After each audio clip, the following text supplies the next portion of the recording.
ഇപ്പോഴും ചർച്ച നടന്നുകൊണ്ടിരിക്കുന്ന വ്യക്തികൾ, ഇപ്പോൾ മുഹമ്മദ് മുസ്തഫയെ പറ്റി ലോകത്ത് ചർച്ച നടന്നുകൊണ്ട് ഇന്നും ചർച്ചയുണ്ട്. ഗസാലിയെ പറ്റി ഇന്നും ചർച്ചയുണ്ട്. ഇപ്പോൾ ഈ 2000 പിറന്നതിന് ശേഷം എത്ര ഡിബേറ്റുകൾ ഓക്സ്ഫോർഡിലും കേംബ്രിഡ്ജിലും ഒക്കെ ഗസാലിയുടെ ശാസ്ത്രീയ കൗതുകങ്ങളെക്കുറിച്ച് നടന്നിട്ടുണ്ട്. ഗസാലിയുടെ ചിന്തയെക്കുറിച്ച്, ക്വാണ്ടം ഫിസിക്സിലൊക്കെ അടിസ്ഥാനം ഗസാലിയാണെന്ന് സമ്മതിക്കാത്ത ഒരു ഡെസ്കും ലോകത്തൊരു ശാസ്ത്ര ഡെസ്കും ഇന്ന് ലോകത്തില്ല. വളരെ ലോകത്തെ മാറ്റിമറിച്ചതാണല്ലോ ക്വാണ്ടം ഫിസിക്സ്. ഈ ക്വാണ്ടം ഫിസിക്സിൻ്റെ വരെ അടിസ്ഥാനം ബഹുമാനപ്പെട്ട ഹുജ്ജത്തുൽ ഇസ്ലാം അബൂ ഹാമിദ് അൽ ഗസാലിയാണെന്ന്. ആൽബർട്ട് ഐൻസ്റ്റീൻ്റെ ചിന്താധാരകൾക്ക് അടിസ്ഥാനം ഗസാലിയാണ്. എത്ര പഠനങ്ങളാണ് പിന്നീട് ലോകത്ത് പുറത്തു വന്നിട്ടുള്ളത്. അപ്പോൾ ഇങ്ങനെ ഒരു കോമൺ സൊസൈറ്റി അറിയുന്ന ഒരാളാണ് ഗസാലി. ആ ഗസാലിയിൽ നിന്നുള്ള 2 ഉൽപ്പന്നങ്ങളാണ് ആര്? ഒന്ന് ഷെയ്ഖ് അബ്ദുൽ ഖാദിർ ജീലാനി, ഒന്ന് സുൽത്താൻ സലാഹുദ്ദീൻ. ഒരേ കാലത്ത് ജീവിച്ച ആളാണ് ബഹുമാനപ്പെട്ട സുൽത്താൻ സലാഹുദ്ദീനും ബഹുമാനപ്പെട്ട ഷെയ്ഖ് അബ്ദുൽ ഖാദിർ ജീലാനിയും. ഷെയ്ഖ് അബ്ദുൽ ഖാദിർ ജീലാനിയുടെ മരണം 1166 AD. സുൽത്താൻ സലാഹുദ്ദീൻ്റെ ജനനം 1137. അബൂ ഹാമിദ് അൽ ഗസാലിയുടെ മരണം 1111. 1158 ജനിച്ച് 1111 മരിക്കുകയാണ് ബഹുമാനപ്പെട്ട ഹുജ്ജത്തുൽ ഇസ്ലാം അബൂ ഹാമിദ് അൽ ഗസാലി. 1158 ജനിച്ച് 1111 ഹുജ്ജത്തുൽ ഇസ്ലാം വഫാത്താവുന്നു. ഹുജ്ജത്തുൽ ഇസ്ലാം എന്ന് പറഞ്ഞാൽ ഒരു വലിയ ആളാണ്. ആ വലിയ ആൾക്ക് പകരം ആ വലിയ ആളുടെ അധ്വാനത്തിൻ്റെ 2 ലാഭങ്ങളാണ്. ഒന്ന് ഷെയ്ഖ് അബ്ദുൽ ഖാദിർ ജീലാനിയും ഒന്ന് ബഹുമാനപ്പെട്ട സുൽത്താൻ സലാഹുദ്ദീനും. ഒന്ന് ആത്മീയതയുടെ ഒരു കട്ടയും ഒന്ന് ആത്മീയതയുടെയും ഭൗതികതയുടെയും നടുവിൽ ഒരു യഥാർത്ഥ ഇസ്ലാമിക പരിപ്രേക്ഷ്യവുമായ ഒരു ചക്രവർത്തി. ഇത് രണ്ടിനെയും അടിസ്ഥാന കാരണക്കാരൻ ബഹുമാനപ്പെട്ട ഹുജ്ജത്തുൽ ഇസ്ലാം അബൂ ഹാമിദ് അൽ ഗസാലിയാണ്. അതാണ്, അതൊക്കെ അങ്ങനെ തന്നെ പഠിക്കണം. അതായത് ഇമാം ഗസാലിയുടെ നിർമ്മിതിയാണ് സത്യത്തിൽ ഷെയ്ഖ് അബ്ദുൽ ഖാദിർ ജീലാനി. അങ്ങനെ പഠിക്കണം, അതാണ് ശരിയും. ഈ വിഷമകരമായ സാഹചര്യം നേരിൽ കണ്ട ആളാണ് ഹുജ്ജത്തുൽ ഇസ്ലാം അബൂ ഹാമിദ് അൽ ഗസാലി. വളരെ പ്രയാസകരമായ കാലം നേരിട്ട് കണ്ടു. അതായത് 1099 കുരിശിയോദ്ധാക്കൾ വന്നിട്ട് ജെറൂസലേം പിടിച്ചടക്കുകയും ലോക ചരിത്രത്തിൽ തുല്യതയില്ലാത്ത നരമേധങ്ങൾ നടത്തുകയും ചെയ്യുന്നതിന് ഒരു നിലക്ക് ആ കാലഘട്ടത്തിൽ ജീവിച്ച ആളാണ് ബഹുമാനപ്പെട്ട, അന്നതിന് പരിസരത്തുമുണ്ട് ബഹുമാനപ്പെട്ട അബൂ ഹാമിദ് അൽ ഗസാലി. അബൂ ഹാമിദ് അൽ ഗസാലി 1096 ശേഷം പിന്നെ തിരോഭവിച്ചതാണ്. പിന്നെ എവിടെ പോയി എന്ന് ആർക്കും അറിയാത്ത ഒരാളാണ്. എവിടെ പോയി എന്ന് ആർക്കും അറിയൂല. 1096 1099 യൂറോപ്യന്മാർ ജെറൂസലേം പിടിച്ചെടുത്ത് ബൈത്തുൽ മുഖദ്ദസ് സ്വന്തമാക്കുന്നത്. അപ്പോൾ ബഹുമാനപ്പെട്ട അബൂ ഹാമിദ് അൽ ഗസാലി തിരോഭവിച്ചതിൻ്റെ ഒരു 3-ാം വർഷം എന്ന് വേണമെങ്കിൽ പറയാം. 1096 അപ്രത്യക്ഷനായി. മദ്രസത്തുൻ നിളാമിയുടെ വൈസ് ചാൻസലർ ആയിരിക്കവേ 1096 രാജിവെച്ച് തിരോഭവിച്ചു. എവിടെ പോയി എന്ന് ആർക്കും അറിയൂല. പക്ഷെ അവിടെ പരിസരത്തുണ്ട്. അള്ളാഹുവിനെ കണ്ടെത്താനുള്ള ഒറ്റപ്പെട്ട കഷ്ടപ്പെട്ട യാത്രയിലാണ് ആ സമയത്ത് തന്നെയാണ് ജെറൂസലേം പിടിച്ചടക്കുന്നത്. ജെറൂസലേം പിടിച്ചടക്കുന്നത് കുരിശിയോദ്ധാക്കൾ 1099. പിന്നെ അവരുടെ കയ്യിലാണ് ജെറൂസലേം എന്ന് പറഞ്ഞാൽ ബൈത്തുൽ മുഖദ്ദസ് പള്ളി മാറ്റി അതിൻ്റെ മെഹ്റാബ് കുതിരലായമാക്കി പള്ളിയെ കുതിരത്തൊഴുത്താക്കി ഇങ്ങനെയൊക്കെ ചെയ്തിട്ടുണ്ട്. എന്തൊക്കെ ചെയ്ത് കൂട്ടിയെന്ന് കണക്കും കയ്യും ഇല്ല. യൂറോപ്യൻ ചരിത്രകാരന്മാർ തന്നെ പറയുന്നത് ചിലപ്പോൾ ഞങ്ങളുടെ കുതിരകളുടെ ജീനുകൾ മുസ്ലിം നിങ്ങളുടെ തളം കെട്ടി നിൽക്കുന്ന രക്തത്തിലൂടെ നീന്തിയിട്ടാണ് ഞങ്ങൾ അപ്പുറം കടന്നതെന്നാണ്. അങ്ങനെയുള്ള നരനായാട്ട് അത്രയും എത്ര ആളുകളെയാണ് ആ സന്ദർഭത്തിൽ യൂറോപ്യന്മാർ ജെറൂസലേമിൽ കൊന്നതിന് കയ്യും കണക്കുമില്ല. ഇതിൽ നിങ്ങൾ ആരെയും ആശ്രയിക്കേണ്ട. ഈ വിഷയത്തിൽ യൂറോപ്യൻ ചരിത്രകാരന്മാർ എഴുതിയ ചരിത്രം മാത്രം പഠിച്ചാൽ മതിയാവും. അതൊരു വേദനാജനകമായ സന്ദർഭമാണ്. അന്ന് ലോകത്ത് അറിയപ്പെട്ട ഒരു പണ്ഡിതനുമാണ് ബഹുമാനപ്പെട്ട ഹുജ്ജത്തുൽ ഇസ്ലാം. പക്ഷേ ഹുജ്ജത്തുൽ ഇസ്ലാം പ്രത്യക്ഷത്തിൽ ഒന്നും ചെയ്യുന്നില്ല, എന്നാൽ എല്ലാം ചെയ്യുന്നത് ഹുജ്ജത്തുൽ ഇസ്ലാമാണ്. ഹുജ്ജത്തുൽ ഇസ്ലാം മനസ്സിലാക്കിയ ഒരു കാര്യം, നമ്മൾ വളരെ ഗൗരവമായി നമ്മളിതിന്നൊക്കെ പഠിക്കണം. നമ്മൾ ചില കാര്യങ്ങളെ വിമർശിക്കുമ്പോൾ ചില ആളുകൾക്ക് വലിയ വേദനയാണ്. അതെ, ഞാനതൊരു വിഷമമായി കാണുന്നില്ല. പക്ഷെ എന്നാലും ഞാൻ ചില സത്യങ്ങൾ പറയുകയാണ്. എന്തുകൊണ്ട് നമ്മുടെ അടിസ്ഥാനം നമുക്ക് നഷ്ടപ്പെട്ടു പോയതാണ്. ഈ നഷ്ടപ്പെടൽ വലിയ നഷ്ടത്തിലേക്ക് മുസ്ലിം സമുദായത്തെ നയിക്കും എന്ന ബോധം കൊണ്ടാണ് ഇന്ന് പല വിമർശനങ്ങളും നമ്മൾ നടത്തുന്നത്. പല വിമർശനങ്ങളുടെയും അടിസ്ഥാന കാരണം അതാണ്, അല്ലാതെ ഒരിക്കലും ഒന്നുമല്ല. ഈ വിമർശനങ്ങളെ ഒരു കാലത്ത് മനസ്സിലാക്കിയ ആളും അക്കാലത്തെ പണ്ഡിതന്മാർക്കും രാജാക്കന്മാർക്കും എതിരെ ഗ്രന്ഥങ്ങൾ എഴുതുന്ന പണിയിലാണ് ബഹുമാനപ്പെട്ട ഹുജ്ജത്തുൽ ഇസ്ലാം അന്ന് ഏർപ്പെട്ടത്. എത്രത്തോളം എന്ന് പറഞ്ഞാൽ അന്ന് ജീവിച്ചിരുന്ന ചില പണ്ഡിതന്മാർ അബൂ ഹാമിദ് അൽ ഗസാലി കാഫിറാണെന്ന് പോലും പറഞ്ഞു. കാഫിറാണെന്ന് വിധി എഴുതി. അബൂ ഹാമിദ് അൽ ഗസാലി കാഫിറാണെന്ന് അക്കാലത്തെ ശരീഅത്തിൻ്റെ പണ്ഡിതന്മാർ വിധി എഴുതി. കാരണം പണ്ഡിതന്മാരെ പരിധി വിട്ട് വിമർശിക്കും, അവരെ ഭാഷയിൽ പരിധി വിട്ട് വിമർശിക്കുക. കാരണം എന്തുകൊണ്ട്? ഇതൊക്കെ തല കൊടുത്ത് നിങ്ങൾ ചിന്തിക്കണം. വെറുതെ ക്ലാസ് കേട്ട് പോയിട്ട് ആ കാര്യമില്ല. എന്താണ് ഈ പറയുന്നതെന്ന് നിങ്ങൾ മനസ്സിലാക്കണം. നല്ലപോലെ ഇരുന്ന് ചിന്തിക്കണം. വിമർശനത്തിനെ വിമർശിക്കുകയോ കുറ്റപ്പെടുത്തുകയോ ചെയ്യുന്നത് എന്നെ സംബന്ധിച്ചിടത്തോളം ഒരു പ്രശ്നമുള്ള കാര്യമല്ല. എന്തുകൊണ്ട്? എനിക്ക് എൻ്റേതായ ഒരു ലക്ഷ്യമുണ്ട്. ആ ലക്ഷ്യത്തിലേക്കുള്ള യാത്രയിലാണ് ഞാൻ. അപ്പോൾ ഞാൻ എടുക്കുന്ന പണി നിങ്ങൾക്ക് മനസ്സിലാക്കാൻ വേണ്ടിയാണ് ഞാനിത് പറയുന്നത്. പ്രത്യക്ഷത ഒന്നും ചെയ്യുന്നില്ല, എന്നാൽ ഒരു നിർമ്മാണമാണ്. എന്താണ് ഈ നിർമ്മാണം? മുസ്ലിം ഉമ്മത്തിന് അതിൻ്റെ ആത്മീയ വശം നഷ്ടപ്പെട്ടു എന്ന് ഗസാലി മനസ്സിലാക്കണം. ഗസാലിക്ക് വേണമെങ്കിൽ കുറച്ച് ആളുകളെയും സംഘടിപ്പിച്ചിട്ട് ഗസാലിക്ക് വേണമെങ്കിൽ 10,000 ജനലക്ഷങ്ങളുടെ പിന്തുണ അന്ന് കിട്ടും. അങ്ങനെ ഒരു യുദ്ധം നടത്തിയിട്ട് യൂറോപ്യന്മാരെ ഓടിക്കാൻ കഴിയേണ്ട ഒരാളുണ്ടെങ്കിൽ അത് ഗസാലിയാണ്. പക്ഷെ ചെയ്തില്ല. എന്തുകൊണ്ട്? അങ്ങനെ ഒരു വിജയം നൽകിയിട്ട് കാര്യമില്ല. അടിയിലേക്ക് വീണു പോയി എന്ന് ബോധ്യപ്പെടണം. എന്നിട്ട് വീണ്ടും ആത്മീയതയെ ബിൽഡ് ചെയ്ത് കൊണ്ടുവരണം. ഗസാലിയുടെ രചനകളിൽ നിന്നാണ് ഷെയ്ഖ് അബ്ദുൽ ഖാദിർ ജീലാനി ഉണ്ടായത്. അതാണ് അബ്ദുൽ ഖാദിർ ജീലാനിയുടെ അടിസ്ഥാനം. അബ്ദുൽ ഖാദിർ ജീലാനിയുടെ അടിസ്ഥാനം ഗസാലിയാണ്. ഗസാലിയോളം ഷെയ്ഖ് അബ്ദുൽ ഖാദിർ ജീലാനി വരില്ല. അവർ വലിയ മഹാനാണ്, 100% വലിയ മഹാനാണ്.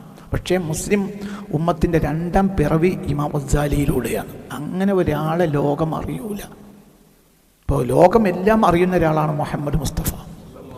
ലോകം എല്ലാം അറിയുന്ന 4 ആളുകളാണ് സിദ്ദീഖ്, ഉമർ, ഉസ്മാൻ, അലി. ഇതിന് ശേഷം എല്ലാവരും കോമൺ സൊസൈറ്റി അടങ്കൽ എല്ലാവരും അറിയുന്ന ഒരാളുണ്ടെങ്കിൽ അത് ഇമാം ഗസാലിയാണ്. ഇതൊക്കെ പഠിക്കണം. എന്തുകൊണ്ട്? അത്രയും അബ്ദുൽ ഖാദിർ ജീലാനിയെ നമ്മുടെ ഉള്ളിൽ ഒരു മനസ്സിലായില്ല, ഒരു ഇൻ്റർഫെയ്ത്തിൻ്റെ ഭാഗമായി നമ്മുടെ ഉള്ളിലുള്ള വിശ്വാസധാരയുടെ ഭാഗമായി ആളുകൾ അറിയുന്നതിനപ്പുറത്തേക്ക് അറിയില്ല. മുഹമ്മദ് നബി എല്ലാവരും അറിയും, സിദ്ദീഖുൽ അക്ബറിനെ എല്ലാവരും അറിയും, ഉമർ ഇബ്നുൽ ഖത്താബിനെ, ഉസ്മാൻ ബിൻ അഫ്ഫാനിയെ എല്ലാവരും അറിയും. അതേ സമയത്ത് മറ്റുള്ളവരെല്ലാവരും അറിഞ്ഞോളൂ. അപ്പോൾ സഹാബികളെ എല്ലാവരും അറിയോ? ഇല്ല. ഹസൻ ബസ്രി എല്ലാവരും അറിയോ? ഇല്ല. അബു ഹസൻ അശ്ശരിയെ അറിയോ? ഇല്ല. അബു മൻസൂർ മാതുരിദിയെ എല്ലാവരും അറിയോ? ഇല്ല. ഇമാം ഷാഫിഇയെ എല്ലാവരും അറിയോ? ഇല്ല. അബു ഹനീഫയെ എല്ലാവരും അറിയോ? ഇല്ല. എന്നാൽ മുഹമ്മദ് മുസ്തഫ എല്ലാവരും അറിയും. എല്ലാവരും അറിയും. ലോകത്തെ മുഴുവനും വിജ്ഞാന കുതികൾ മുഹമ്മദ് മുസ്തഫനെ അറിയും. സിദ്ദീഖിനെ, ഉമർ, ഉസ്മാൻ, അലിയെയും അറിയും റളിയല്ലാഹു അൻഹു. അതിലേക്ക് ചേർക്കപ്പെടാൻ കോമൺ സൊസൈറ്റി മൊത്തം അറിയുന്ന ഒരു മനുഷ്യനുണ്ടെങ്കിൽ അത് ഗസാലിയാണ്. അതിനുശേഷം പിന്നെ ഒരാളില്ല. പിന്നെ ഒരാൾ ലോകത്തുള്ളത് സലാഹുദ്ദീനാണ്. ഇതൊരു പഠനമാണ്. അതിൻ്റെ അർത്ഥം ഇവരൊന്നും ഇപ്പം ഞാൻ എൻ്റെ കരൾ പോലെ സ്നേഹിക്കുന്ന ഒരാളാണ് ഇമാം ഷാഫിഈ. അവർ ഇതിനേക്കാളൊക്കെ വലിയ ആളല്ലേ? ഗസാലിയേക്കാളൊക്കെ വലിയ ആളല്ലേ ഷാഫി? അതെ, 100% വലിയ ആളാണ്. ഗസാലിയേക്കാളൊക്കെ 100% വലിയ ആളാണ് ആര്? ഇമാം ഷാഫി. പക്ഷെ ലോകം അറിയോ? ഇല്ല. ഒരു സമൂഹം അറിയും, ഉള്ളിലറിയും, പുറത്തറിയില്ല. എന്നാൽ ഗസാലി എല്ലാവരും അറിയും, സലാഹുദ്ദീൻ എല്ലാവരും അറിയും.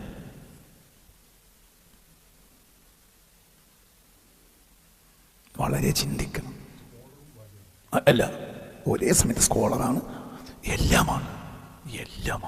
അങ്ങനെ ഒരാൾ ഇപ്പോൾ ഏഷ്യ ലോകത്തിന് നൽകിയ സമ്മാനമാണ് മുഹമ്മദ് മുസ്തഫ. ഏഷ്യ യൂറോപ്പിന് നൽകിയ ഒരു സമ്മാനമാണ് സിദ്ദീഖ്, ഉമർ, ഉസ്മാൻ, അലി. ഏഷ്യ ലോകത്തിന് നൽകിയ സമ്മാനമാണ് ഗസാലി. ഏഷ്യ യൂറോപ്പിനടക്കം ലോകത്തിന് നൽകിയ സമ്മാനമാണ് സുൽത്താൻ സലാഹുദ്ദീൻ. അങ്ങനെ ഒരാൾ തിരിച്ച് 3000 കൊല്ലത്തെ ചരിത്രം എടുത്ത് പരിശോധിച്ചാലും തിരിച്ചൊരാളെ ഇപ്രകാരം യൂറോപ്പ് ലോകത്തിന് നൽകിയിട്ടില്ല.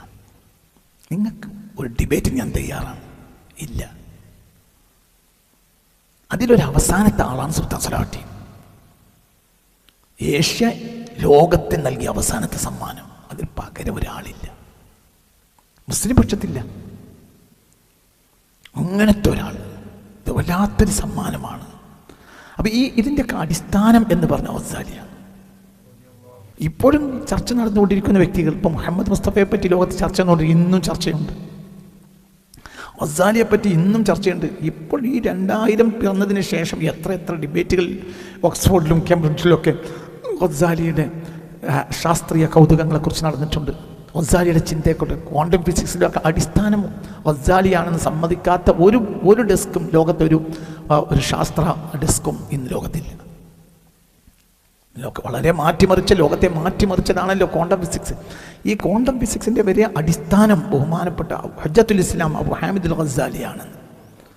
ആൽബർട്ട് ഐൻസ്റ്റീൻ്റെ ചിന്താധാരകൾക്ക് അടിസ്ഥാനം ഗസാലിയാണ്. എത്ര പഠനങ്ങളാണ് പിന്നീട് ലോകത്ത് പുറത്തു വന്നിട്ടുള്ളത്. അപ്പോൾ ഇങ്ങനെ ഒരു കോമൺ സൊസൈറ്റി അറിയുന്ന ഒരാളാണ് ഗസാലി. ആ ഗസാലിയിൽ നിന്നുള്ള 2 ഉൽപ്പന്നങ്ങളാണ് ആര്? ഒന്ന് ഷെയ്ഖ് അബ്ദുൽ ഖാദിർ ജീലാനിയും ഒന്ന് സുൽത്താൻ സലാഹുദ്ദീനും.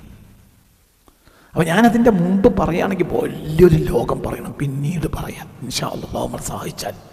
ഇതിനെ അപ്പുറം കഴിയൂല. ഇതിപ്പോൾ ഈ പുസ്തകം, ഈ പ്രഭാഷണത്തിൽ തന്നെ ഇതിൻ്റെ നേരത്തെയുള്ള ചില കാര്യങ്ങളെക്കുറിച്ചുള്ള ഒരു തയ്യാറെടുപ്പ് നടത്തണമെന്ന് എനിക്കുണ്ടായിരുന്നു. സംഖി രാജംഷത്തെ, നൂറുദ്ദീൻ സംഖിയെക്കുറിച്ച്, ഇമാമുദ്ദീൻ സംഖിയെക്കുറിച്ചൊക്കെ പഠനം പറയണമെന്ന് എനിക്കുണ്ടായിരുന്നു. പക്ഷേ അതിനൊന്നും സമയം അനുവദിക്കൂല. ഇതിൽ തന്നെ എത്ര സമയം എടുക്കുമെന്നും എനിക്കറിയൂല.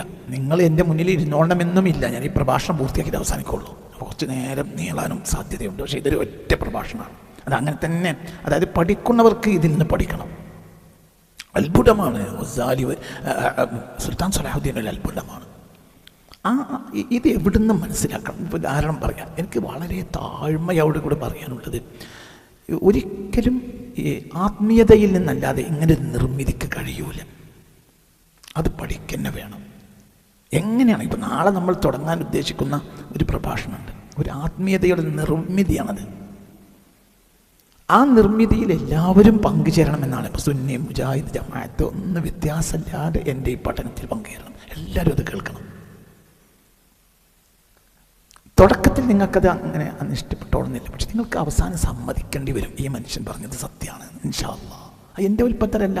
അല്ലാഹു സുബ്ഹാനഹു വ തആല ചില സന്ദർഭങ്ങളിൽ ചില സത്യങ്ങൾ ചില നാവിലൂടെ പുറത്തേക്ക് വരുന്നു. ആ ആൾ അവിടെ നോട്ടമില്ല, റബ്ബിൻ്റെ ഉദ്ദേശമാണ്. അത് നമ്മൾ മഞ്ചദ്ദ വജദ. ഞാനത് വലിയൊരാളായതുകൊണ്ടാണ്, ഒരിക്കലുമല്ല. ഞാൻ വലിയ ആളേ അല്ല. പക്ഷെ അതേ സമയത്ത് ഏത് നാവിലൂടെയും പടച്ചവനത് പുറത്താക്കാം. ആ കാര്യങ്ങളുടെ അന്വേഷണങ്ങൾ തേടിപ്പോകുന്ന ഒരു അന്വേഷണ ത്വര ഒരാൾക്കുണ്ടായാൽ മതി. അതിലൂടെ ആ വ്യക്തിയിലൂടെ അത് കൊണ്ടുവരാൻ പടച്ചതമ്പുരാൻ ഉദ്ദേശം ഉണ്ടാവും. അപ്പോൾ എന്നതുപോലെ നമ്മൾ ഇവിടെ സുൽത്താൻ സലാഹുദ്ദീൻ എന്ന വലിയ മനുഷ്യനെ ഒരു ഭാഗം മാത്രം മുറിച്ചിട്ട് ഞാൻ നിങ്ങളെ മുന്നിലേക്ക് ഇട്ട് തരികയാണ്. അത്ഭുതം തോന്നുകയാണ് ഈ ഒരു മനുഷ്യനെ പഠിച്ചു നോക്കുമ്പോൾ. എങ്ങനെ ഒരു മനുഷ്യന് ഇങ്ങനെയൊക്കെ കഴിഞ്ഞു? AD 1137 ഇന്നത്തെ ഇറാഖിലെ തിക്രീത്ത് കോട്ടയിലാണ് സലാഹുദ്ദീൻ ജനിക്കുന്നത്. അദ്ദേഹത്തിൻ്റെ അടിസ്ഥാന പേര് യൂസുഫ് എന്നാണ്. യൂസുഫ്. സലാഹുദ്ദീൻ എന്നത് അദ്ദേഹത്തിന് സമൂഹം നൽകിയ പേരാണ്. സത്യമതത്തിൻ്റെ നന്മ എന്നർത്ഥത്തിൽ സലാഹുദ്ദീൻ. മനസ്സിലായില്ലേ? അത് അദ്ദേഹത്തിൻ്റെ പേര് യൂസുഫാണ്. പിന്നീട് പക്ഷേ ആ പേര് പോലും ജനം കൊണ്ട് മറന്നുപോയി, സലാഹുദ്ദീനായി. അങ്ങനെ ഉണ്ടാവുമല്ലോ.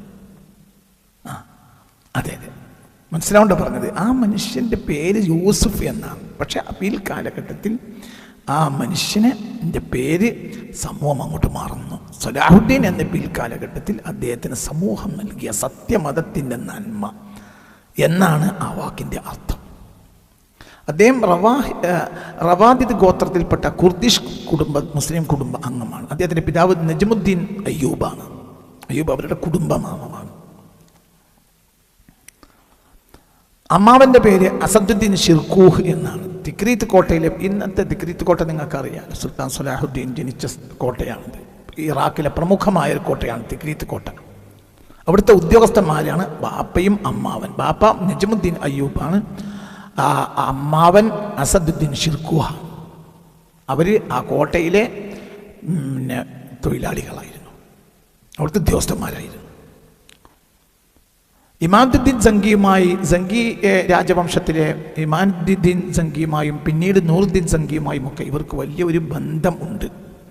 AD 1132 സെൽജൂക്ക് സുൽത്താൻ്റെ സൈന്യത്തോട് തോറ്റ് ഓടുകയായിരുന്നു ഇമാദുദ്ദീൻ സംഘി.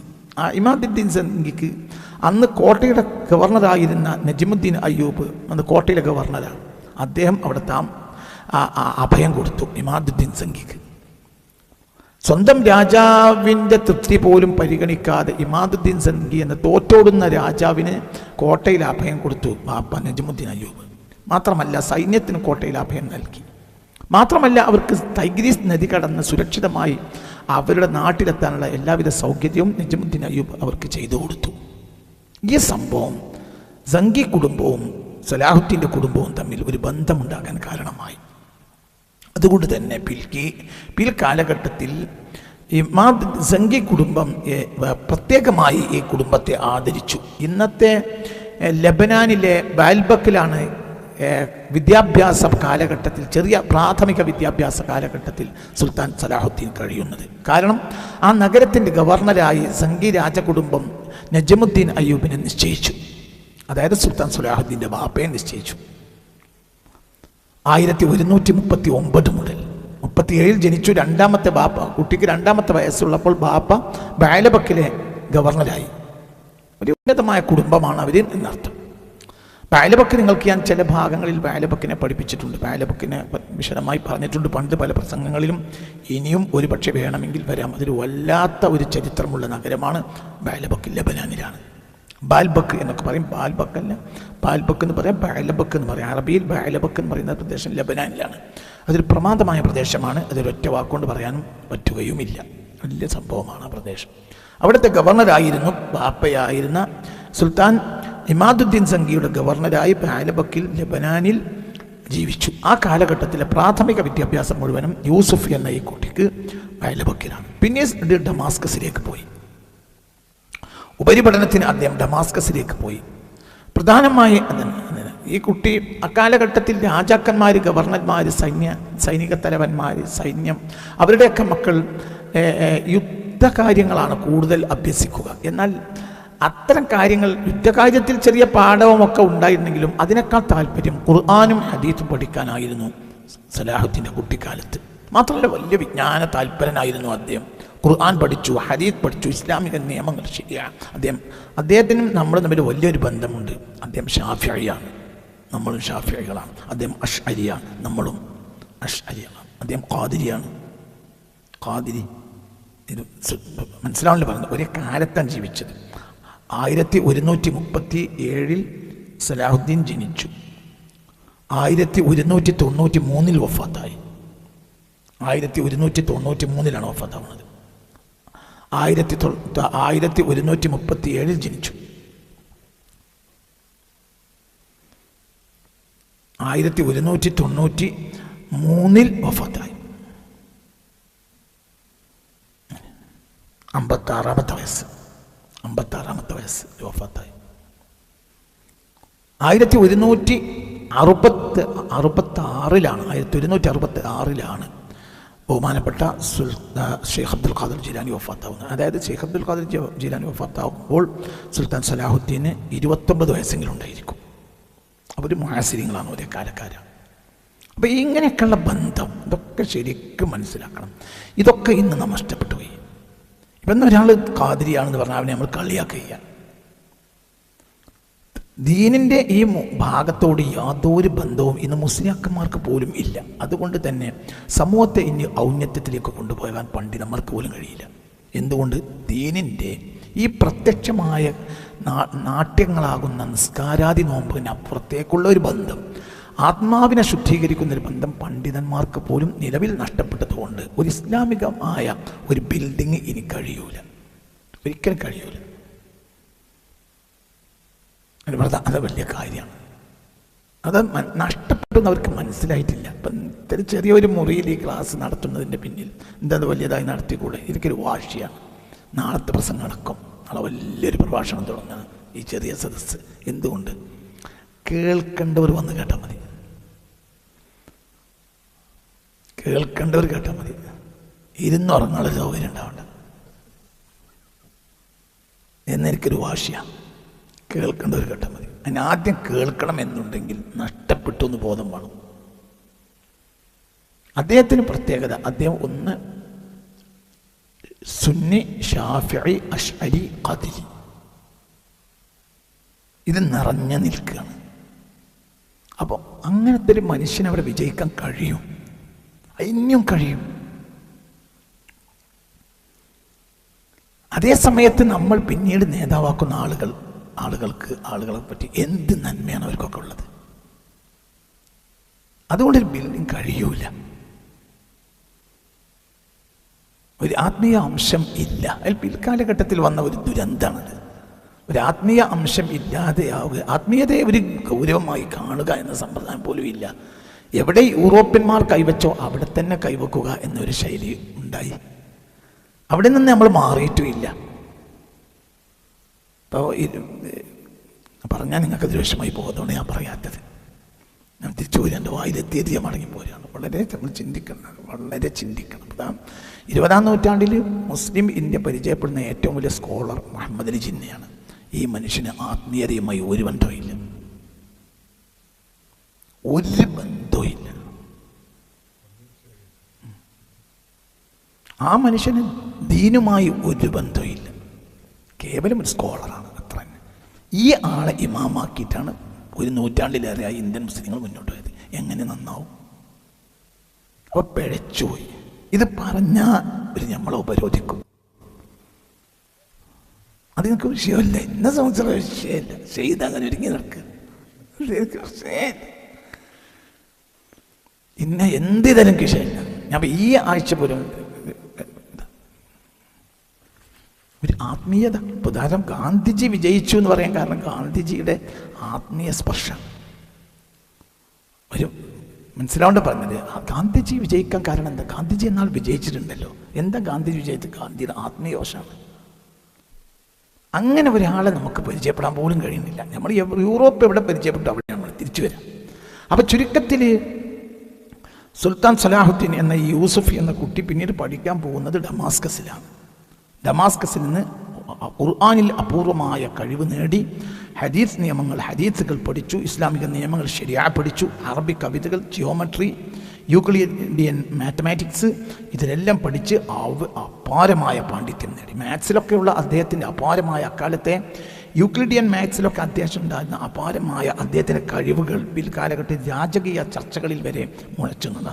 അതായത് യൂറോപ്യന്മാരുമായി ചർച്ച നടത്തുമ്പോൾ ഈ മനുഷ്യൻ്റെ അനിതര സാധാരണമായ കഴിവിൽ, വിജ്ഞാനത്തിൽ അവർ പോലും അത്ഭുതപ്പെട്ടു പോയി. പ്രത്യേകിച്ച് പുതിയ ഏഷ്യക്കാർക്ക് വിവരമില്ല എന്ന് മനസ്സിലാക്കിയവരാണ് ആര്? യൂറോപ്യന്മാർ. അവരെ മുന്നിൽ ഈ മനുഷ്യൻ്റെ അപാരമായ കഴിവ് കണ്ടിട്ട് അവർ പോലും അന്തിച്ചു പോയി. അങ്ങനത്തെ കഴിവുകൾ, അപാരമായ കഴിവുകൾ നേടി. പിന്നെ അതൊന്നും മനുഷ്യനെ സംബന്ധിച്ചിടത്തോളം നേടേണ്ടത്, അതിൻ്റെ അപ്പുറത്തേക്ക് നേടേണ്ടതില്ല. ഇപ്പം നമ്മൾ ഇന്നപ്പോൾ കുട്ടികൾ പഠിക്കാൻ വേണ്ടി വന്നാൽ അവർ ആദ്യം സാഹിത്യ സമാജത്തിൽ കൂടുകയില്ല.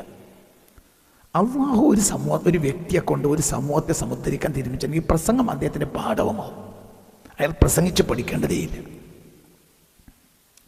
പഠിക്കേണ്ടതേയില്ല, അതിൽ നാട്യാണ്. അതേ സമയത്ത് പ്രസംഗിച്ച് പഠിക്കാത്ത ആളല്ലേ മുഹമ്മദ് മുസ്തഫ? ആ മനുഷ്യനെ പോലെ മഹത്തായ പ്രസംഗം നടത്തിയ ആളുകൾ ലോകത്താര എന്ത് പ്രസംഗ പരിശീലനം. അപ്പോൾ ഈ മനുഷ്യന് സൈനിക പരിശീലനം ഒന്നും ഉണ്ടായിട്ടില്ല. ഈ മനുഷ്യൻ ഖുർആനും ഹദീസും ശരിയാത്ത്, അശ്അരിയത്ത്, ഷാഫിഇയ്യത്ത് ഇതൊക്കെ പഠിച്ചു, ഖാദിരിയത്ത് ഉള്ളു നന്നാക്കി. പിന്നെ ഒരു വല്ലാത്ത ദയുള്ളൊരു മനസ്സ്, സമൂഹം എങ്ങനെയെങ്കിലും രക്ഷപ്പെടാം, ഈ ചിന്ത. ആ മനുഷ്യനാണ് പിന്നീട്, അത് അപാരമായ കഴിവാണ്. അതുകൊണ്ട് രാജാക്കന്മാർക്കും നൂറുദ്ദീൻ സംഖ്യ പോലത്തെ ആളുകൾക്കൊക്കെ അദ്ദേഹത്തോട് വലിയ ഇഷ്ടമാണ്. ഏത് കാര്യത്തിൽ അദ്ദേഹത്തെ മുന്നിൽ വെക്കാൻ വേണ്ടിയിട്ട് വലിയ താല്പര്യമാണ് ആ കാലഘട്ടത്തിലെ രാജാക്കന്മാർക്ക്, സൈന്യാധിപന്മാർക്കൊക്കെ. അങ്ങനെയാണ്. മധ്യകാലഘട്ടത്തിൽ രാജാക്കന്മാർ ചെറുപ്പം മുതൽ യുദ്ധം ചെയ്യാനും വാളെടുക്കാൻ മാത്രമാണ് താല്പര്യം. എന്നാൽ ഇതിൽ നിന്ന് പൂർണ്ണമായി വ്യത്യസ്തനായിരുന്നു ബഹുമാനപ്പെട്ട സുൽത്താൻ സലാഹുദ്ദീൻ. ഡമാസ്കസിലെ വിദ്യാഭ്യാസ കാലഘട്ടത്തിൽ കുതിരപ്പന്തം, വാൾപ്പയറ്റുമൊക്കെ സലാഹുദ്ദീൻ ഇഷ്ടമായിരുന്നെങ്കിലും അതിനേക്കാൾ കൂടുതൽ സമയം അദ്ദേഹം ചെലവഴിച്ചത് പുസ്തകങ്ങൾക്കൊപ്പമായിരുന്നു. യൂക്ലിഡിയസിൻ്റെ മാത്തമാറ്റിക്സ്, അദ്ദേഹം ജിയോമെട്രി, ഖുർആൻ, ഹദീസ് അദ്ദേഹം കൗമാരത്തിൽ തന്നെ അതെല്ലാം മനഃപ്പാഠമാക്കി. അറബി കവിതകളോട് അദ്ദേഹത്തിന് വല്ലാത്തൊരു പ്രണയബന്ധമുണ്ടായിരുന്നു. പ്രശസ്തമായ 10 കവിതാ സമാഹാരങ്ങൾ അദ്ദേഹം മനഃപ്പാഠമാക്കിയിട്ടുണ്ട്. പിൽക്കാലത്ത് കുരിശ് യുദ്ധത്തിൽ റിച്ചാർഡ് രാജാവുമായി നയതന്ത്ര ബന്ധങ്ങൾ ചർച്ചകളൊക്കെ നടത്തിയപ്പോൾ സലാഹുദ്ദീൻ കാണിച്ച വിവേകം, ബുദ്ധിശക്തി, അറിവ്, ഗണിതശാസ്ത്രത്തിലും മറ്റുമൊക്കെ അദ്ദേഹത്തിനുള്ള അത്ഭുതകരമായ കഴിവുകൾ കണ്ട് റിച്ചാർഡ് പോലും അത്ഭുതപ്പെട്ടു പോയി എന്നാണ് ചരിത്രം. 14-ാമത്തെ വയസ്സിൽ സുൽത്താൻ നൂറുദ്ദീൻ സംഗീര കൊട്ടാരത്തിലെത്തി. നൂറുദ്ദീനെ കുതിര പന്ത് അടിക്കുന്ന കളി വളരെ ഇഷ്ടമായിരുന്നു. കളിസ്ഥലത്ത് വെച്ചിരുന്ന മുതിർന്ന കമാൻഡർമാരും പ്രഭുക്കന്മാരും പരസ്പരം തർക്കിക്കുന്നതും ദേഷ്യപ്പെടുന്നതും പതിവായിരുന്നു. എന്നാൽ സുൽത്താൻ സലാഹുദ്ദീൻ ഇതിനൊക്കെ പൂർണ്ണമായി മാറി നിന്നു.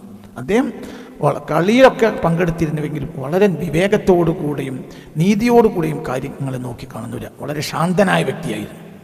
വിനയം, ഇതെല്ലാം മഹാനായ നൂറുദ്ദീൻ സംഗി അദ്ദേഹത്തിൽ ശ്രദ്ധിച്ചു. പിൽക്കാലഘട്ടത്തിൽ അദ്ദേഹത്തിൻ്റെ അമ്മാവനെ ഷിർകൂഹ്, അതാണ് അമ്മാവൻ, ഷിർകൂഹിനെ നൂറുദ്ദീൻ സംഗി ഈജിപ്തിലേക്ക് നിയോഗിക്കുകയാണ്. അപ്പോൾ ആ കൂട്ടത്തിൽ ഈജിപ്തിലേക്ക് പറഞ്ഞയച്ചു. നൂറുദ്ദീൻ സംഗി രാജാവ്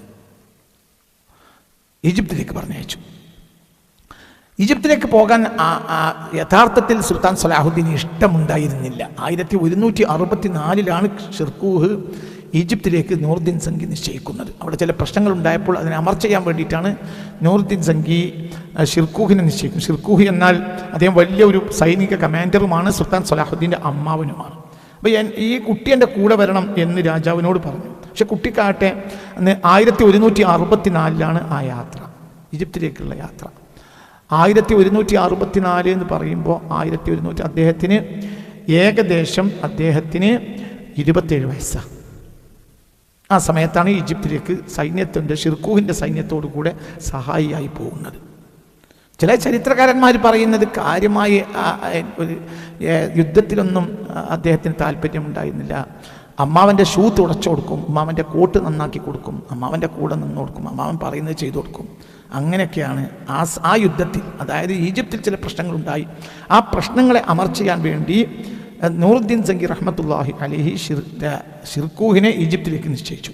ആ കൂട്ടത്തിൽ പോയ ആളാണ് ബഹുമാനപ്പെട്ട സുൽത്താൻ സലാഹുദ്ദീൻ. രാജാവിൻ്റെ നിർബന്ധപ്രകാരം സലാഹുദ്ദീൻ തന്നെ ആളുകളോട് പറയുന്നുണ്ട്, എനിക്കതിനോട് താല്പര്യമേ ഇല്ല, എനിക്ക് ഖുർആനും ഹദീത്തൊക്കെ പഠിപ്പിക്കുന്ന ഒരാളായി തീരലാണ് താല്പര്യം, സൈനിക നീക്കത്തിൽ എനിക്ക് താല്പര്യമില്ല എന്ന് പറയുന്നുണ്ട്. പിന്നീട് സലാഹുദ്ദീൻ പറയുന്ന ഒരു സംഭവമുണ്ട്, ഞാൻ നിശ്ചയിച്ചതല്ല റബ്ബ് നിശ്ചയിച്ചത്, റബ്ബ് എന്നെ കൊണ്ട് മറ്റ് ചില കാര്യങ്ങൾ തീരുമാനിച്ചു, അത് ചെയ്യാൻ ഞാൻ പിന്നെ നിർബന്ധിതനായി.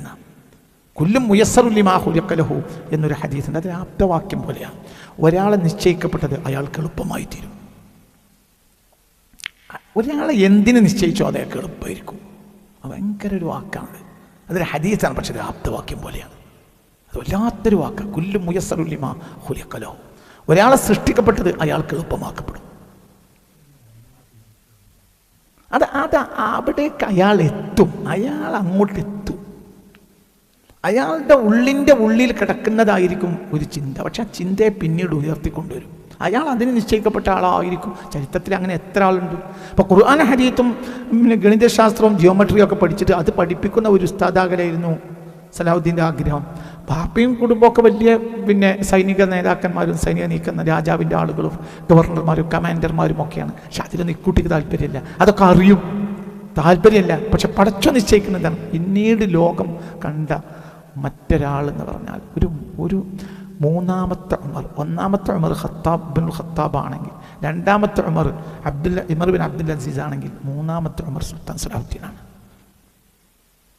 ഇനി അതിനൊരു നാലാമനില്ല. അങ്ങനത്തെ ആളായി അള്ളാഹു മാറ്റി. കുല്ലു മുയസ്സറുൻ ലിമാ ഖുലിഖ ലഹു. അള്ളാഹു ഒരു മനുഷ്യനെ എന്തിന് പടച്ചോ ആ മനുഷ്യന് പിന്നെ അതങ്ങോട്ട് എളുപ്പമാക്കും. അള്ളാഹു അങ്ങനെ ആക്കി. മികച്ച ഭരണാധികാരിയാക്കി സുൽത്താൻ നൂറുദ്ദീൻ സംഗിയാണെങ്കിൽ അദ്ദേഹത്തെ അജയ്യനായ സൈനിക കമാൻഡറാക്കി മാറ്റിയത് ഷിർകൂഹാണ്. ഇതിനിടയിൽ എന്ത് സംഭവിച്ചെന്നോ, ഈജിപ്തിലൊരു പ്രശ്നം ഉണ്ടായപ്പോൾ ആ പ്രശ്നം അമർച്ച ചെയ്യാൻ വേണ്ടിയിട്ട് എന്ത് ചെയ്യുകയാണ്, നൂറുദ്ദീൻ സംഗി ഷിർകൂഹിനെ സൈനിക കമാൻഡറാക്കി അദ്ദേഹത്തിൻ്റെ നേതൃത്വത്തിൽ ഒരു സൈന്യത്തെ ഈജിപ്തിലേക്ക് നിശ്ചയിച്ചു.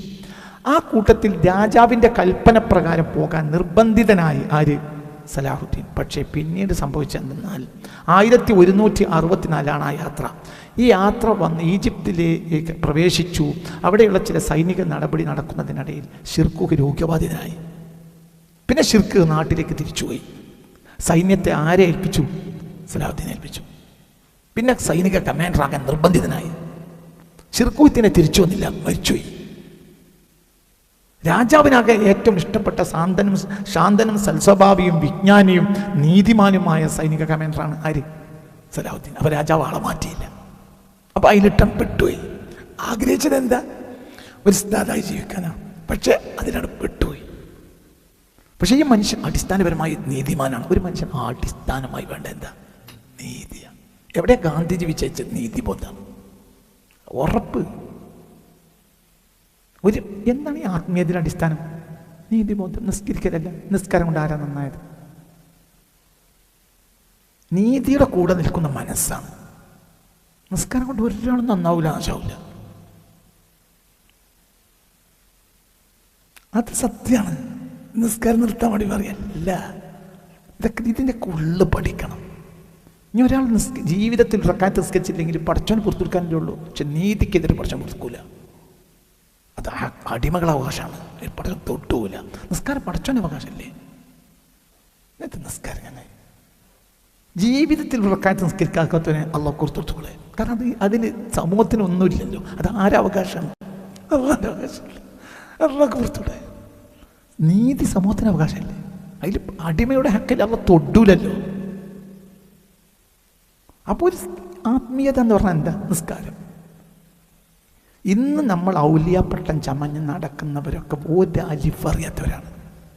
കഴിഞ്ഞു പോയ ചില ഔലിയാക്കന്മാർ വരെ എന്നതിൻ്റെ അർത്ഥം. ഒന്നും കൂടി വിചാരിക്കരുത്. അവരൊക്കെ ഒന്ന് പോസ്റ്റ്മോർട്ടം ചെയ്താൽ വട്ടപ്പൂജയായിരിക്കും. ഈ അടുത്ത കാലഘട്ടത്തിൽ അറിയപ്പെട്ട ചില ഔലിയാക്കളെ പോസ്റ്റ്മോർട്ടം ചെയ്താൽ വട്ടപ്പൂജയായിരിക്കും. എന്തുകൊണ്ട്? നീതിക്ക് വേണ്ടി ഒന്നും ചെയ്തിട്ടില്ല. കുറെ ജനങ്ങളെ ദിക്ർ ഏൽപ്പിച്ചു. അതൊരു ചുക്കുമല്ല ദീനി. അത് മനസ്സിലാക്കിയെടുക്കണം. നിസ്കാരത്തെ നിസ്സാരാക്കല്ല. നിസ്കാരം ഇപ്പം ഞാനൊന്ന് സ്കെച്ചിട്ടുണ്ട്, നിങ്ങൾ സ്കെച്ചിട്ടുണ്ട്. അതൊന്നുമല്ല. ഇവിടെ എന്താണ് സുൽത്താൻ സലാഹുദ്ദീനെ ബിൽഡ് ചെയ്യുന്നതിൻ്റെ അടിസ്ഥാനം എന്ന് പറഞ്ഞാൽ എന്താണ്? നീതിയാണ്. നീതിയുള്ളവൻ ഏത് മതത്തിലാണെങ്കിലും ആ മാനായിരിക്കും. ഒരു നീതിയുള്ള ക്രിസ്ത്യാനിയുടെ പേര് പറഞ്ഞു മാനായിരിക്കും. 100% മാനായിരിക്കും. ഒരു ശുദ്ധനായ ഹിന്ദു അല്ലേ ആര്? ഗാന്ധിജി ശുദ്ധനായ ഹിന്ദു അല്ലേ? ആ മനുഷ്യനെ പറഞ്ഞിട്ട് വായി നമുക്ക് വെക്കാൻ തോന്നുന്നില്ല. എന്തുകൊണ്ട്? ആ മനുഷ്യൻ എന്തുണ്ട്? നീതിബോധം. അവിടെയാണ് വിജയം വരും. അതാണ് ആത്മീയത. ആത്മീയത നീതിബോധമാണ്. നിസ്കാരം നോമ്പും ഒരു ചുക്കുമല്ല. അവിടെ നിന്ന് മനസ്സിലാക്കി. അത് ഇന്നിപ്പം നമ്മളും ആളുകൾക്കത് മനസ്സിലാവണേ ഇല്ല. നീതിബോധം, നീതി ചെയ്യാൻ അവസരം ഉണ്ടാവും, ചെയ്താൽ മതി. പക്ഷെ നീതിബോധം എപ്പോഴും വേണം. ഇപ്പം നീയും ഇവനും തമ്മിൽ ഒരു പ്രശ്നമുണ്ടായി. ഇനി തീരുമാനമെടുക്കാൻ ഞാൻ ജഡ്ജിയാണെങ്കിലേ എനിക്ക് തീരുമാനമെടുക്കാൻ പറ്റുള്ളൂ. ഞാൻ ജഡ്ജി അല്ലാത്ത കാലത്തോളം എനിക്ക് തീരുമാനമെടുക്കാൻ കഴിയില്ല. പക്ഷെ ഇവിടെ കാണുന്ന 3 6 2 8 1 9, നിങ്ങൾ 2 അല്ലാത്ത 3 6 9 10, നിങ്ങൾ 2 അല്ലാത്ത 10 ആൾ ഇവിടെ ഉണ്ടല്ലോ. ഈ 10 ആളുകൾക്കും 10 ആളിൽ ഒരാളായിരിക്കും ജഡ്ജി. പക്ഷെ 9 ആളുകൾക്കും നീതിബോധം ഉണ്ടാവണം. അത് ചെയ്ത് ശരിയായില്ല. അത് തെറ്റുബൻ്റെ ഭാഗത്താണ്. ബന്നാണ് ശരിയാ. ഈ ബോധം എല്ലാവർക്കും ഉണ്ടാകാലോ. എന്നിട്ട് അവർക്ക് നീതിക്കൊപ്പം നിൽക്കാലോ. ഇന്നിപ്പോൾ എന്താ പറയുക? ആരെ കയ്യിലാണോ കനം അവിടെ കിടക്കും. ഞാനൊരു നീതിമാനെ എൻ്റെ ജീവിതത്തിൽ കണ്ടിട്ടില്ല. ഞാൻ എൻ്റെ നീതിമാനായ മനുഷ്യനെ എൻ്റെ ജീവിതത്തിൽ കണ്ടിട്ടില്ല. എനിക്ക് ഉറപ്പാണ് അയാൾ നീതിമാനെ. അങ്ങനത്തെ ഒരാളെ ഞാൻ കണ്ടിട്ടില്ല. എൻ്റെ ജീവിതത്തിൽ കണ്ടിട്ടില്ല. എൻ്റെ ജീവിതത്തിൽ ഞാൻ നീതിമാനെ കണ്ടിട്ടില്ല. യാതൊരു സംശയമില്ല. എൻ്റെ ജീവിതത്തിൽ ഞാൻ നീതിമാനെ കണ്ടിട്ടില്ല. ഞാൻ വീണ്ടും നിങ്ങളോട് പറയാൻ, ഞാൻ എൻ്റെ ജീവിതത്തിൽ നീതിമാനെ കണ്ടിട്ടില്ല. ഞാൻ വീണ്ടും പറയാണ്, ഞാൻ എൻ്റെ ജീവിതത്തിൽ ഒരു നീതിമാനെ കണ്ടിട്ടില്ല. എൻ്റെ ജീവിതത്തിൽ ഞാൻ നീതിമാനെ കണ്ടിട്ടില്ല. എൻ്റെ ജീവിതത്തിൽ ഞാൻ നീതിമാനെ കണ്ടിട്ടില്ല. 59ാമത്തെ വയസ്സാണ്. ഞാൻ എൻ്റെ ജീവിതത്തിൽ ഒരു നീതിമാനെ കണ്ടിട്ടില്ല. നീതി ഞാൻ ജനിക്കുമ്പോൾ മരിച്ചു പോയതാണ്. പിന്നെ നമ്മളെല്ലാവരും മഹാൻ കുഹാൻ എന്നൊക്കെ പറയും. അതിനിപ്പോൾ എന്ത് വിഷയമാണ്? അതൊക്കെ അങ്ങോട്ടും കൊണ്ട് പറഞ്ഞോളി. നിങ്ങൾക്ക് പറ്റിയ ആൾ നിങ്ങൾ മഹാന്നറിയും, മറ്റേനോറ്റും പറഞ്ഞാൽ അതൊക്കെ സൗകര്യത്തിൽ പറഞ്ഞാൽ. ഇപ്പോൾ ഓരോ വിഭാഗത്തിനും മഹാന്മാരാണ്. എ വിഭാഗത്തിന് എ മഹാൻ, ബി വിഭാഗത്തിന് ബി മഹാൻ. നീതിമാൻ എല്ലാവർക്കും മാനായിരിക്കും. അത് കറക്റ്റാണ് ഈ പറഞ്ഞ വർത്തമാനം. അപ്പം ഈ ഒരു അടിസ്ഥാനം ഇതാണ് ഇവിടെ നമ്മൾ പഠിക്കേണ്ട പാഠം. ഈ മനുഷ്യൻ പഠിക്കുമ്പോൾ നമ്മൾ അത്ഭുതപ്പെടുന്ന കാര്യം എന്താണെന്നറിയോ? യൂറോപ്പ് ഇന്ന് എത്തി നിൽക്കുന്ന ഒരു രീതിയുണ്ട്. അതായത് ഒരു സ്വാതന്ത്ര്യബോധത്തിൻ്റെ അടിസ്ഥാനം സുൽത്താൻ സലാഹുദ്ദീനാണെന്നാണ് മനസ്സിലാവുന്നത്. അതിലേക്ക് പടച്ചതമ്പുരാൻ നൽകിയ അവസരമാണ് കുരിശുദ്ധം. അതായത് യുദ്ധങ്ങളിൽ സംസ്കാരത്തിൻ്റെ കൊള്ളലും കൊടുക്കലും ഉണ്ടാവും. യുദ്ധം ചിലപ്പോൾ നമ്മൾ പറയും യുദ്ധം മോശമല്ലേ, പക്ഷെ യുദ്ധത്തിലൂടെ ചില സംഗതികൾ പടച്ചു നടത്തും. എന്ത്? യുദ്ധത്തിലൂടെ സംസ്കാരത്തിൻ്റെ കൊള്ളലും കൊടുക്കലും, ഭാഷയുടെ കൊള്ളൽ കൊടുക്കൽ, സംസ്കാരത്തിൻ്റെ കൊള്ളൽ കൊടുക്കൽ, ചില വ്യക്തികളെ ചില സമൂഹം പരിചയപ്പെടും. ഇപ്പം നിങ്ങളിത് ചിന്തിക്കുക, ഞാൻ പറഞ്ഞു വരും, നിങ്ങൾ വളരെ ഗൗരവമായി ചിന്തിക്കണം. അതായത് 20-ാം നൂറ്റാണ്ടിൻ്റെ തുടക്കത്തിൽ ഇന്ത്യ ബ്രിട്ടീഷുകാരുടെ കയ്യിലായി എന്നൊരു അനീതി നടപ്പിലായത് കൊണ്ട് ജനിച്ച ആളാണ് ഗാന്ധിജി. ഈ സംഭവം ഇവിടെ നടക്കുന്നില്ലെങ്കിൽ മോഹൻദാസ് എന്നൊരാളെ ആരും അറിയില്ല. അപ്പോൾ ഒരു സാഹചര്യം അങ്ങനത്തെ ഒരു വ്യക്തി ഉണ്ടാക്കിയത്. ഈ സാഹചര്യം 100% തിന്മയാണ്, പക്ഷെ അത് നന്മ പ്രസവിച്ചിട്ടുണ്ട്. അന്നിവിടെ മനസ്സിലായില്ല, അന്നിവിടെ ആരും ബ്രിട്ടീഷുകാരൊന്നും ഭരിക്കണില്ല. നാട്ടിൽ രാജാക്കന്മാരങ്ങനെ കഴിഞ്ഞു പോവുകയാണെങ്കിൽ മോഹൻദാസ് എന്നൊരാളുണ്ടാവില്ല. മോഹൻദാസായി കഴിയും. ആരായിട്ട് വരില്ല? മഹാത്മാഗാന്ധിയായി മാറൂല. മഹാത്മാഗാന്ധി ആവേണ്ടി വന്നപ്പോൾ ഇതിന് സാഹചര്യം ഉണ്ടായി. അപ്പൊ കുരിശുദ്ധം എന്ന് പറഞ്ഞത് എന്താണ്? യൂറോപ്പിന് ശുദ്ധമായി കിട്ടിയതാണ്.